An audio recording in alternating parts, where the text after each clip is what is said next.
Peygamber sallallahu aleyhi ve sellem buyurur ki, size elə iki şey bırakıram ki, eğer onlardan möhkəm yapışsanız, məndən sonra heç vaxt həlak olmazsınız. Heç vaxt zəlalata uğramazsınız. Kitaballahi ve sünneti, Allah'ın kitabı ve benim sünnem. Allah'ın kitabı ve Peygamber sallallahu aleyhi ve sellemin sünnəsi. Peygamber sallallahu aleyhi ve sellemin sünnəsi deyəndə nə nəzərdə tutulur? Peygamber sallallahu aleyhi ve sellem dediği sözler, etdiyi əməllər, əmr və qadağaları. Bir kitabda sizlərə göstərim ki, bu kitab Allahı və sünnəti kəlməsi gəlməyin zəif hesab edilir. Onu deyildi, yalandır, bu qondarma bir şeydir, uydurmadır. Şərh-i usul-i etiqad-ı əhl-i sünnəti və cəmaət, sünnilərin böyük kitablarından biri, doğru, düzgün kitablarından biridir ki, özləri üçün yazıblar. Bunun birinci cildində Darü Tibə tərəfindən çap olunubdur bu kitab. Bu kitabın 88 və 89-cu səhifəsində belə gətiribdir. Allahın Rəsulu buyurdu ki, mən sizin aranızda iki xəlifə qoyub gedirəm. Əgər onlardan yapışsanız, zəlalətə düşməyəcəksiniz. Kitab Allahı və sünnəti.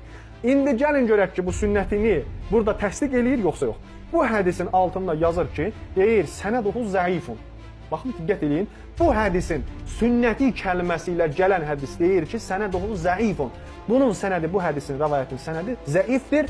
Niyə? Çünki onun içində Salih ibn Musa vardı və bu Salih ibn Musa deyir ki, qalə fihi zəhəbi.